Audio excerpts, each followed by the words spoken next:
Good morning, I'm Luca Ferrari and I'm going to present my research activities performed during my PhD studies in collaboration with my tutor, Professor Luigi Rovati, at the Optolab laboratory.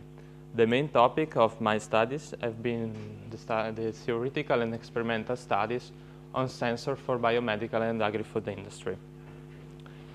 Nowadays, sensor in biomedical and agri-food industry plays a fundamental role both to monitor important biological parameters and to check the safety and the quality of food.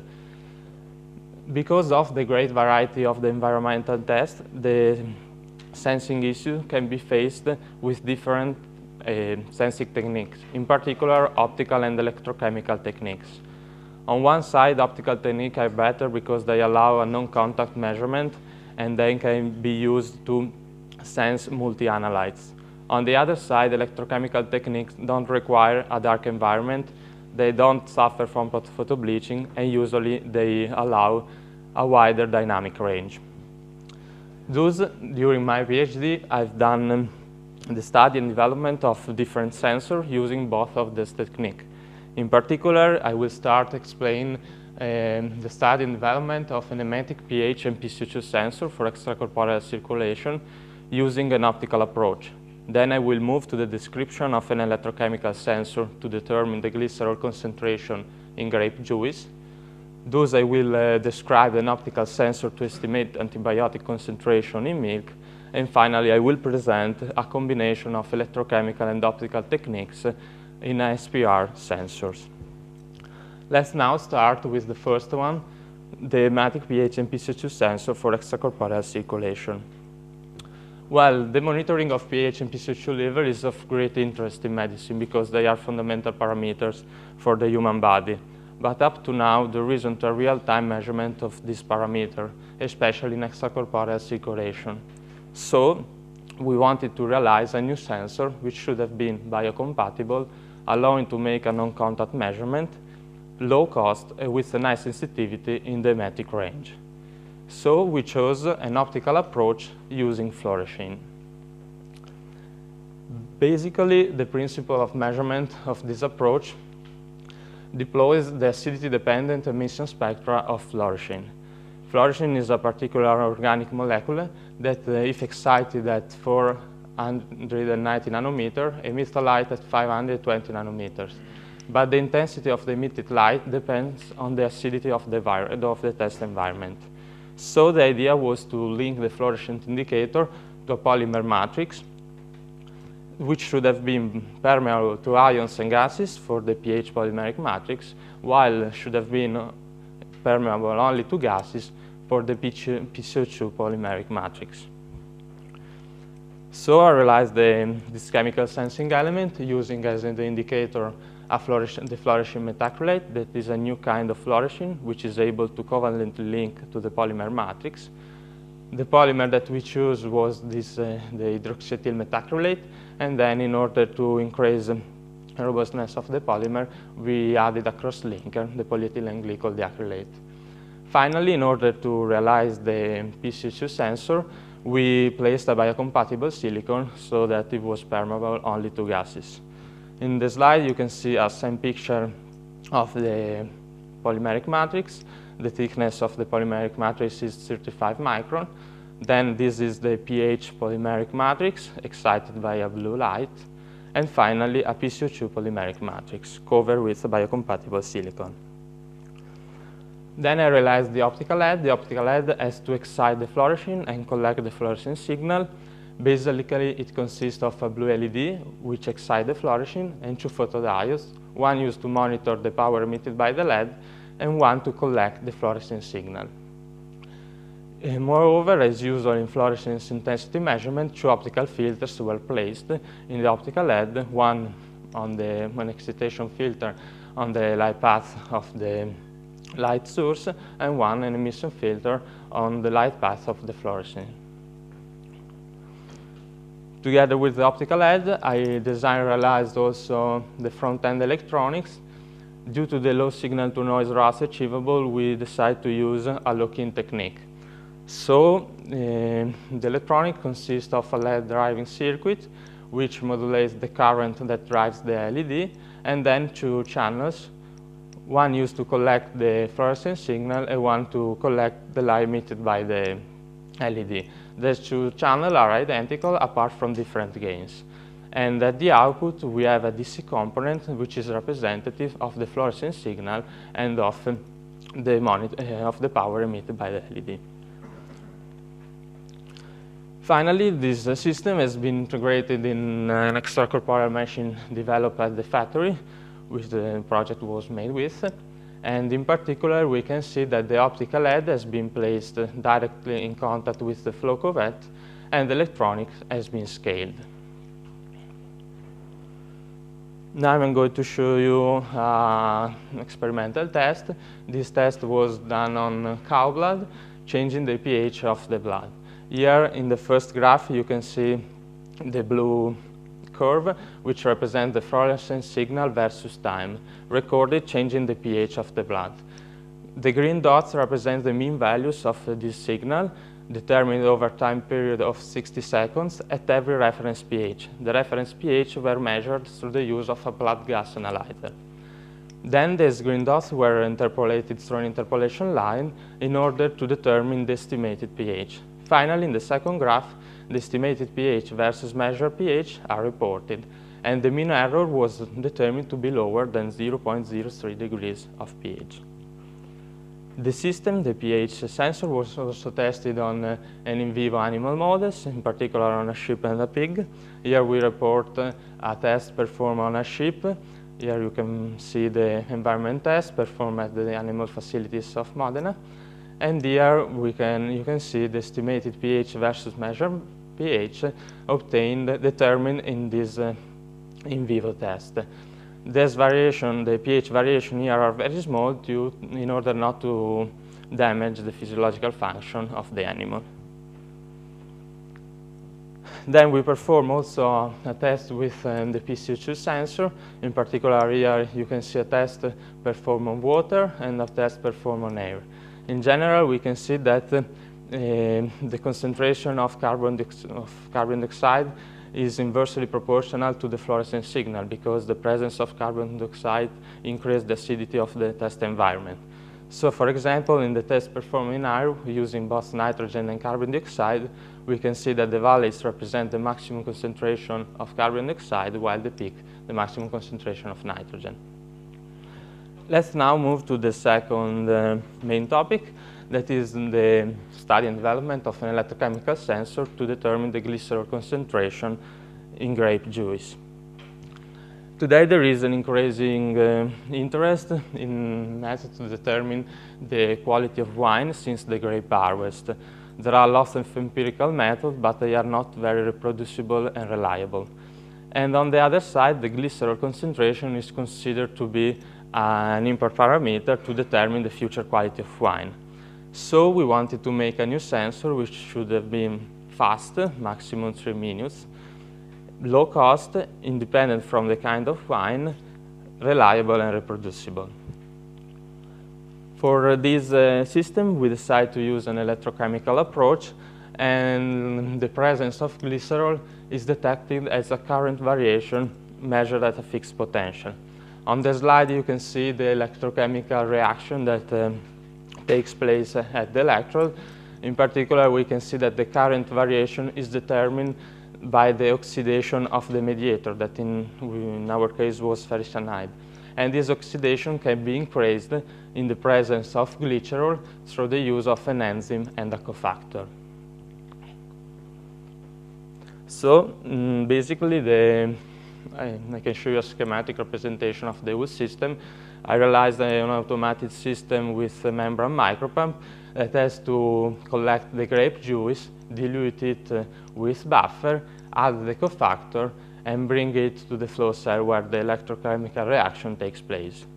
The system has been tested during the grape harvest, so at the winery, the truck with the grape arrives.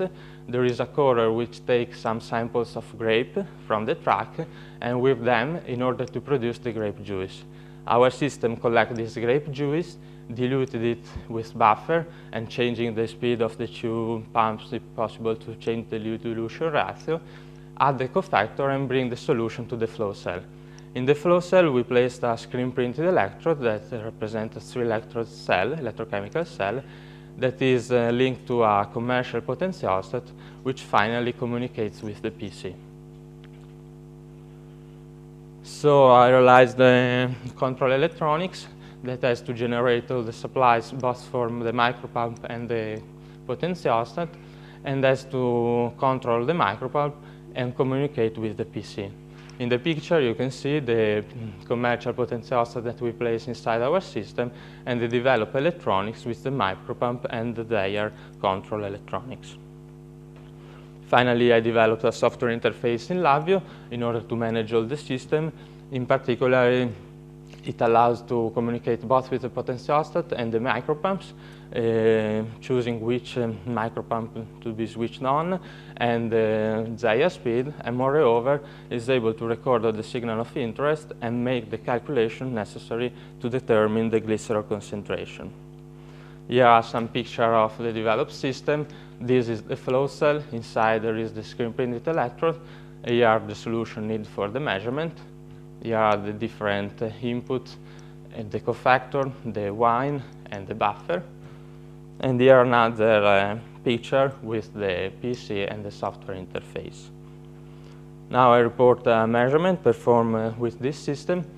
In particular, we can see in the first graph the current measure versus time, changing the glycerol concentration. And in the second graph, you can see the mean values of the measured current versus the glycerol concentration with the interpolation line. The system has been testing during the grape harvest, so I can show you a classification example. Now, nowadays, the judgment of the quality of wine is made by a visual inspection of some experts, and the quality of grapes is determined through letters. The AA is the best quality, B is the lowest quality. So here we compared the measured current versus the visual inspection, and we found that there is a correlation between the visual judgment with the measured current, and the measured current is proportional to the concentration of glycerol in the grape R. I will describe now another sensor that I developed to estimate the antibiotic concentration of milk. In this sensor, I used an optical approach. Nowadays, there is an increasing interest in the detection of antibiotics in food, especially milk, because their presence could be a damage both for the milk derivative products like cheese and butter, but also for human beings, since the presence of these antibiotics is increasing the presence of pathogens resistant to this kind of antibiotics. So our goal was to detect beta-lactam antibiotics in milks through the use of a beta-lactamase enzyme. Basically, this system deploys a competitive optical method. The idea is to synthesize a substrate with different chemophysical properties respect to the antibiotic, capable of linking to the same protein active site. Thus, this substrate, that is called chromatin or CENTA, is characterized by an absorption peak at 340 nanometers. When it links to the enzyme, the absorbance peak is shifted to 400 nanometers. In the presence of the antibiotic, there is a competition between the substrate and the antibiotic for the same protein active site. In this way, if we look at the absorbance variation at 400 nanometers, this will be inversely proportional to the concentration of antibiotic, because it depends on the amount of substrate that links to the protein active site. Here are some experimental results that we initially performed using a spectrometer in order to study the feasibility of the system. The protocol that we followed was, first of all, using buffer. So at the beginning, we measured the absorbance of buffer, the green line. Then we add to the solution the substrate called CENTA, and we obtain the light blue curve. And we can see that the absorbance peak is at about 340 nanometers. and then we add the protein. The first curve measured with protein is the yellow one, then we started to record the curves every 3 minutes. And so we can see that in this case, without antibiotic, all the placenta links to the protein, and the absorbance peak is shifted to 340 nanometers. We repeated these experiments also on milk without antibiotic, and we can see this probably is due to an artifact in the measurement, and we can see that also in milk we can see the shift of the absorbance peak. The curves are more noisy in this case due to the light scattering in milk. Finally, using the spectrometer, we also perform a measurement with a non-zero concentration of antibiotic, and in this graph, the absorbance recorded at 400 nanometers versus time is reported for the 3 different tests. And so we can see that the absorbance is lower where the antibiotic concentration is higher, as expected. So we wanted to realize a system capable of making this kind of measurement. The aim was to measure the absorbance at 360 nanometers and 400 nanometers. So it consists of 2 LEDs, one center at 400 nanometers and one at 365 nanometers, a photodiode, a control and front-end electronics. The control electronics drive the LEDs, while the front-end electronics has to measure and convert the photogenerated current. And finally, a cuvette holder. Here are some pictures of the developed system. In particular, it's possible to see the cuvette holder, the photodiode, the LED placed inside the cuvette holder, the front end and control electronics, and a microcontroller to communicate with the PC. Also, a software interface has been developed in order to manage all the system and to record the signals of interest and make the necessary calculation. And finally, this is the complete system. Finally, I show you an experimental test that we performed with the developed system, and the protocol was the same described before, and it's possible to see that there is a relation between the measured absorbance and the antibiotic concentration. Now I will describe the last activity that I performed at the Institute of Photonics and Electronics in Prague, and this activity was aimed to combine on the same sensing chip both optical and electrochemical techniques. This, in particular, this activity has been done deploying a 4-channel SPR system developed at the Institute of Photonics and Electronics of Prague.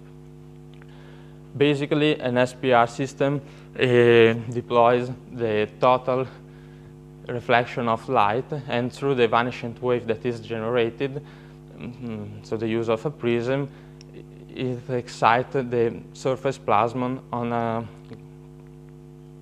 a gold substrate. Basically, it consists of a light source, some optical fibers, optics in order to bring the light to the sensor chip, and then a spectrograph that measures the reflected light. The SPR is seen as a dip in the wavelength graph. This system presents 4 independent channels, and so the idea was to place inside each channel used for the SPR measurement a 3-electrode cell. Basically, in order to make an electrochemical measurement, it's necessary to have 3 electrodes, because the electrochemical method works placing a potential between the working and the reference electron and forcing a current between the counter and working electron. Since SPR measurement requires a gold substrate, we decide to use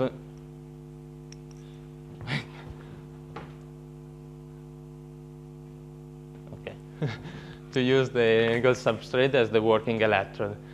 And then I proposed 2 different geometries. The first one placed the working electrode on the gold substrate and the other 2 electrodes on a PCB, while the second geometry places the working and the reference electrode on the gold substrate and the counter electrode on the PCB. Here I can show you the flow cell and how we realized it. this is the flow cell that they have developed for their system.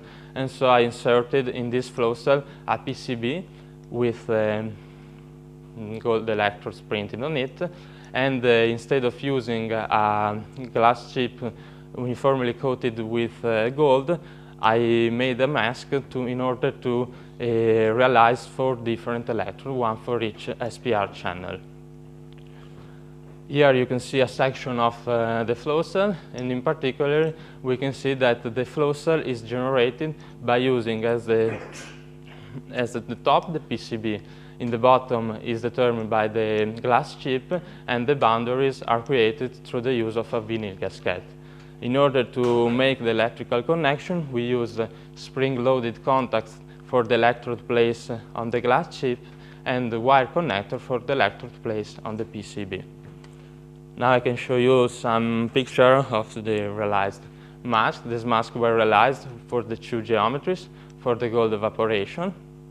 Here are some pictures, this is a bit dark, with the 2 geometries. These are the glass chip with the electrode coated on them. And finally, this is the PCB with the 4 channels electrodes printed on it. For each channel, it's possible to see 2 electrodes. One is the counter electrode, one is the reference electrode. Together with the electrode design, I also realized an electronics to drive all the system. Basically, it consists of an analog and a digital part. The analog part as to set a potential between the working and the reference electrode, and force and measure current between the current and the working electrode. Since we have 4 different channels, I realized 4 different front-end parts in order to drive each channel independently. And then there is a digital part to control the board and to communicate with the PC. Here is a picture of the realized electronics. It's possible to see the 4 front-end parts for each channel and the digital part to drive all the system and communicate with the PC. Here I can show you, they are dark, some picture of the flow cell. This is the flow cell. Here you can see the spring-loaded contacts to make the electrical connection with the glass chip, while these are the wire connector to make the connection with the PCB. Here is a picture taken from the eye. And here is another picture. I don't know if you can see, but this is a back view, and through the prism it's possible to see the 4 electrodes on the glass chip. Finally, I report some tests that I've performed. This test has been done to characterize the electrochemical cell, in particular performing a cyclic voltammetry. That is a measurement where the potential is changed with a triangular wave and the current is measured. These tests have been performed because this electrochemical cell is a cell, the one that I've designed, that is a cell that deploys a pseudo-reference voltage electrode, because the reference electrode is not an AgAgCl electrode, but is made with gold. So the 0 potential that with the AgAgCl electrode is 0, for this kind of geometry has been determined to be 0.45 volt.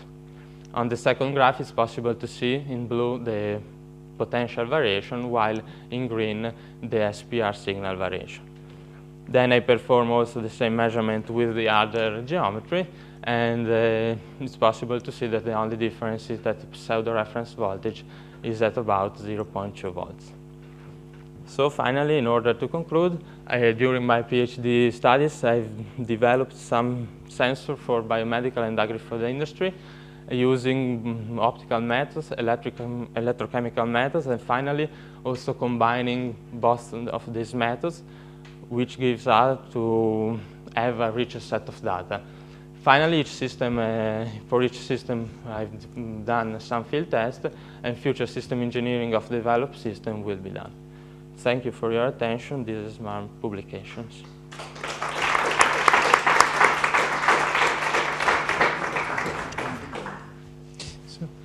thank you very much.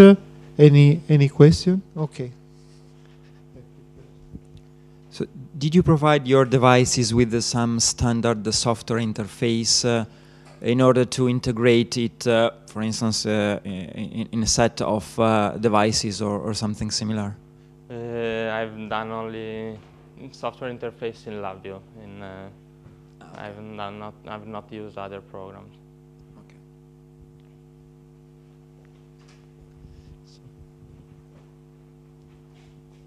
Just a simple question.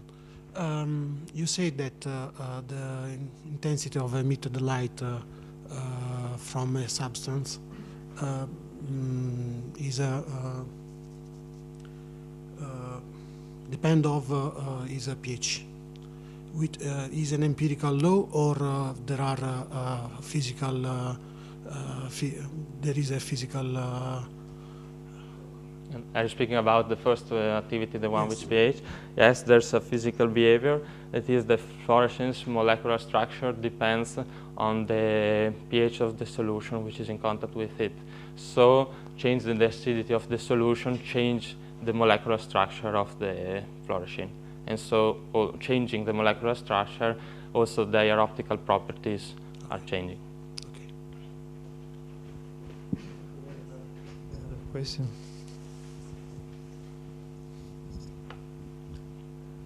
I have a questions about your general work, and if I have good understood, the approach you used is the following one. You employed the commercial instruments to demonstrate the feasibility of an approach for each sensor, and then you developed the electronics. So my question is if you can better details the electronics you developed. For which system? For each sensor. Okay. So, well. In short, of course. Well, for the pH sensor, MPCO2 sensor, I realized all the electronics. So the front-end part, which consists of a LED driving circuit, in order to drive the LED with a modulated current, and then the 2 channels to reveal the fluorescence and the monitor signals. And this 2 channel consists of a transimpedance amplifier, a passband filter, then a lock-in demodulator, and finally a low-pass filter. And then we use the commercial AD converter in order to acquire the data with the PC. While in the second activity, in the wine, I realized the electronics to drive and control all the micropumps and to generate the supplies. While for the potentiometer in that case was commercial. In the milk sensor, I realized the electronic that consists of a circuit to drive the LED with current generator controlled by the PC in order to switch on the LED at different times. The front-end part, which consists of a transimpedance amplifier and an instrumentation amplifier. And then in that case, I used a commercial AD converter. And finally, in the last one, the SPR system, I realized all the electronics, and it consists of a front-end electronics that is based on already known scheme for potentiostat, that is the Wanking scheme. Then for each channel, since it's necessary to set the potential, I use a 4-channel DAX of Texas. And then I use a Silicon Labs microcontroller to manage all the system, and the microcontroller has been used also as the AD converter. And finally, I use the UART to USB component just to communicate with the PC. And which are the main troubles you faced during the development of your electronics? Especially in the analog part, there are some problems due to noise, some problems due, especially in the first one, in the pH.